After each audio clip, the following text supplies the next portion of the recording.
देखिए, बात यह है कि जब जिस सरकार का मुखिया शारीरिक और मानसिक तौर पर उस पद के लिए फिट नहीं है, उसको आप समझ रहे हैं कि वो बिहार की समस्याओं को निपटाएगा। जिस व्यक्ति को अपना नाम भूल जा रहा है, जिस व्यक्ति को ये नहीं पता चल रहा है कि अभी राष्ट्रगान चल रहा है कि कोई कव्वाली गान बज रहा है, और अगर हमारी बात गलत है तो हम पर केस कीजिए, हम पर मानहानि कीजिए, हमको कोर्ट में ले जाइए, जेल में ले जाइए, दिखाइए मेडिकल अपना जांच दिखाइए कि आपको कोई मतलब है। आप असंवेदनशीलता की हालत देखिए कि मुख्यमंत्री ने एक बयान नहीं जारी किया है इस पर। एक निर्भया का मामला हुआ था, पूरा देश हिल गया, पूरा देश हिल गया। उससे भयावह घटना बिहार में हुई है और कोई उस पर संज्ञान लेने वाला नहीं है।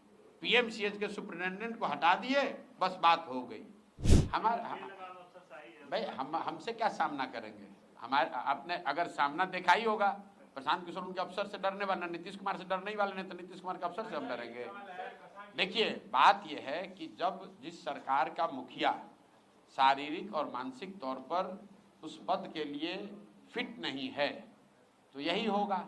मान लीजिए कि आप सेना में लड़ने गए हैं और आप फिजिकली फिट नहीं हो, तो आप लड़ पाएंगे? बिहार के मुख्यमंत्री के तौर पर नीतीश कुमार शारीरिक और मानसिक तौर पर फिट नहीं है उस पद पर रहने के लिए। और ये बात हम डंके की चोट पर कह रहे हैं, कैमरे पर दावा कर रहे हैं कि अगर है दम तो मेडिकल सर्टिफिकेट जारी कर दीजिए। लोग हम कोई किसी पर इल्जाम लगाते हैं तो कहता है कोर्ट में ले जाएंगे।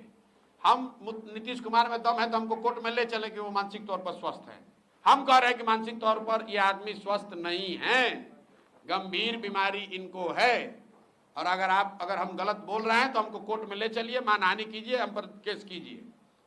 नीतीश कुमार गंभीर मानसिक बीमारी से जूझ रहे हैं, वो मुख्यमंत्री पद पर रहने के स्थिति में नहीं है। जिस व्यक्ति को प्रधानमंत्री का नाम भूल जा रहा है, जो व्यक्ति, उसको आप समझ रहे हैं कि वो बिहार की समस्याओं को निपटाएगा। जिस व्यक्ति को अपना नाम भूल जा रहा है, जिस व्यक्ति को ये नहीं पता चल रहा है कि अभी राष्ट्रगान चल रहा है कि कोई कव्वाली गान बज रहा है।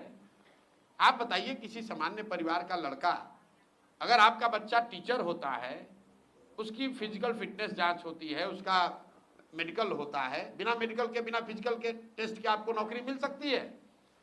मुख्यमंत्री का फिजिकल फिटनेस कोई नहीं देख रहा है, और हम तो आपको कह रहे हैं, उनका एक मंत्री है, उगाही मंत्री, हमको कल कोर्ट में केस किया है हमारे ये कहने पर कि भाई समाज में चर्चा है कि इसने अपने बेटी का टिकट पैसा देकर खरीदा है, ये कहने पर जाके केस किया है।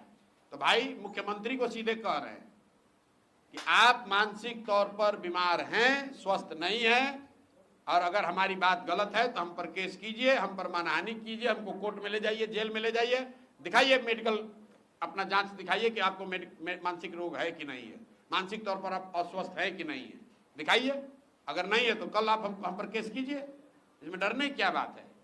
सत्य बात है, इसमें झूठ बोलने की क्या बात है? भाई हमको कोई डर नहीं है। उनको कह रहे हैं कि मानसिक तौर पर नीतीश कुमार स्वस्थ नहीं है, उनको स्वेच्छा से पद छोड़ देना चाहिए, इलाज कराना चाहिए। और भाजपाइयों को एक मानसिक तौर पर अस्वस्थ व्यक्ति को बिहार के 13 करोड़ लोगों पर थोपना नहीं चाहिए। 12, 14, 15 सांसदों के लालच में, समर्थन के लालच में इन्होंने बिहार पर एक ऐसे व्यक्ति को मुखिया बनाकर थोपा हुआ है जो मानसिक शारीरिक तौर पर उस पद की गरिमा और उस पद के कर्तव्यों को निभाने में सक्षम नहीं है। बहुत बहुत धन्यवाद।